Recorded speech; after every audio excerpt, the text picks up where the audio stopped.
Neat అడ్మిషన్లో కొత్త నిబంధనలు పెట్టడంతో తమకు అన్యాయం జరుగుతుందని విద్యార్థులు తల్లిదండ్రులు ఆరోపిస్తున్నారు. స్థానికత విషయంలో పాత విధానాన్నే కొనసాగించాలని డిమాండ్ చేస్తున్నారు.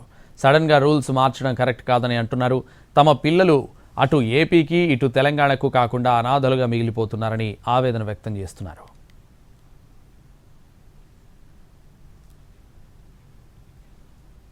నీట్ అడ్మిషన్స్లో పేరెంట్స్ ఇబ్బందులపై మరింత సమాచారం మా ప్రతినిధి మహేష్ అందిస్తారు. యూజీ అడ్మిషన్లలో తెలంగాణ ప్రభుత్వం తీసుకొచ్చిన కొత్త నిబంధనలు తమకి అన్యాయం జరుగుతుందని పేరెంట్స్ ఆరోపిస్తున్నారు. అసలు ఏ విధంగా వాళ్ళకు అన్యాయం జరుగుతుంది, వాళ్ళ యొక్క అప్లికేషన్స్ ఏంటి, వాళ్ళ మాటల్లో వినేటువంటి ప్రయత్నం చేద్దాం. సార్ చెప్పండి, మీకున్నటువంటి ప్రాబ్లం ఏంటి ఏదైతే నీట్ అడ్మిషన్కి సంబంధించినటువంటి విషయాల్లో? లాస్ట్ మంత్ 19th ఒక జివో రిలీజ్ చేశారు. అది ఎవరికి విజిబిలిటీ లేదు. సాటర్డే రోజు కాలేజీ యూనివర్సిటీ వెబ్సైట్లో వాళ్ళు అప్డేట్ చేసింది ఏంటంటే 9th, 10th, 11th, 12th ఎవరైతే తెలంగాణలో చదవరో, ఎస్పెషల్లీ 12th చాలా బాగా స్ట్రెస్ చేస్తున్నారు, వాళ్ళు తెలంగాణ లోకల్స్ కాదు అని చెప్పి. నా క్వశ్చన్ ఏంటంటే రేవంత్ రెడ్డి గారికి అండ్ దామోదర్ రాజనరసింహరావు గారికి 2022లో వెళ్ళిన పిల్లలకి 2024 జూలైలో పాస్ చేసిన జీవో ఎట్లా వర్తింపజేస్తుంది?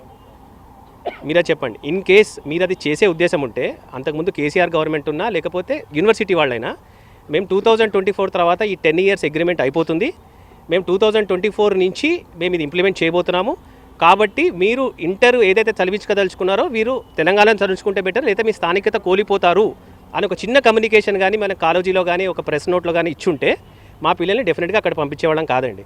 పిల్లలైతే శనివారం నుంచి దిగులైపోయారండి. ఆల్రెడీ సుప్రీంకోర్టులో డ్రాగ్ చేసిన ఇష్యూకి వాళ్ళు చాలా మెంటల్గా సఫర్ అయ్యారు. రీనీట్ అవుతుంది కాదు, ఈ మార్కు తీసేస్తాము ఆ మార్కు తీసేస్తాము, ఇదంతా అయిపోయిన తర్వాత ఇప్పుడు కాలేజీ వాళ్ళు రేపిన కొత్త ఇష్యూకి పిల్లలైతే డీల్ అయిపోయారండి. 9, 10, 11, 12 ఎక్కడైతే చదువుతాయో వాళ్ళు మాత్రమే లోకల్కి ఇక్కడ సీటుకి అర్హులు అని చెప్పేసి కొత్త నిబంధన తీసుకొస్తే అది కూడా ఓవర్ నైట్ అప్లికేషన్స్ నిన్న మార్నింగ్ నుంచి అప్లికేషన్స్ ఓపెన్ అయినాయి. ఇది ఎంబీబీఎస్ సీట్కి అప్లికేషన్స్కి యూనివర్సిటీస్కి. వీళ్ళు మొన్న నైట్ అంటే శనివారం నైట్ వీళ్ళు ఈ గ్రాంట్ ఇష్యూ చేశారు, అన్అఫిషియల్గా చేశారు. కానీ అది ఏంటంటే ఇప్పటికీ కూడా చాలామంది పిల్లలకి కూడా తెలియదు. ఇది ఏంటంటే తెలిసిన వాళ్ళు మేము బయటకు వచ్చాం. ఇప్పుడు ఏంటంటే మా ఫైట్ ఏంటంటే 4/7 ఇంతకుముందు 2024లో ఏదైతే బిఫోర్కి 4/7 రూల్ అప్లికేబుల్ ఉందో ఇప్పుడున్న పిల్లలందరికీ కూడా అదే రూల్ వర్తించి వీళ్ళందరికీ న్యాయం చేయాలని మా కోరిక. ఇంటర్మీడియట్కి వేరే రాష్ట్రం వెళ్ళి చదివితే అది ఇప్పుడు ఇక్కడ వీళ్ళు ది లోకలైట్స్ కాదు అనేసి రీసెంట్గా సాటర్డే రిలీజ్ చేసిన జీవోలో మెన్షన్ అయ్యింది.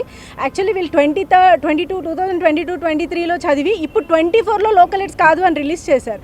దానివల్ల ఏమవుతుంది, ఇప్పుడు వాళ్ళ భవిష్యత్తు ఏంటి? ఏ రాష్ట్రానికి చెందిన వాళ్ళు ఐదర్ ఇటు హైదరాబాద్ కాకుండా అటు ఆంధ్ర కాకుండా వాళ్ళకి సీట్ ఎవరిస్తారు? అది జీవో రిలీజ్ చేయాలి అంటే మినిమం టైం ఉండి ఒక 2 years 3 years బిఫోర్ ఇంటిమేషన్ ఉంటే పేరెంట్స్ కేర్ఫుల్గా ఉండేవారు. ఇవన్నీ తెలుసు. అంతా అయిపోయి నీట్ అప్లికేషన్ రేపు అప్లోడ్ చేద్దామన్న ముందు రోజు నైట్ ఇది జీవో రిలీజ్ చేస్తే రేపు వాళ్ళ పిల్లల భవిష్యత్తు ఏంటి? నేను 2 years లాంగ్ టర్మ్ చేశాను సార్. ఎందుకంటే కేవలం ఈ సీట్ కోసమని. తీరా ఇప్పుడు వచ్చి చూసి అన్ని డాక్యుమెంట్స్ అన్ని సర్దుకుని నెక్స్ట్ డే కౌన్సిలింగ్ ఉందనంగా ఈ నైట్కి నైట్ మార్చేశారు. ఏమని లేదు, మీరు నాన్ లోకల్ అయిపోతారు, 9th, 10th, 11th, 12th పక్కాగా ఇక్కడే ఉండాలి, అప్పుడే మీరు లొకాలిటీ ఇస్తాము, మిగతా వాళ్ళందరూ నాన్ లోకల్ అని చెప్పారు.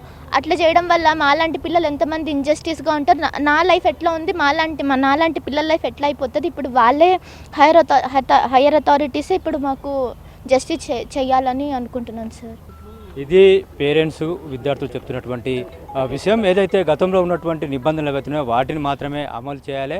భవిష్యత్తులో కొత్త నిబంధనలు అమలు చేస్తే తమకు ఎలాంటి అభ్యంతరం లేదు.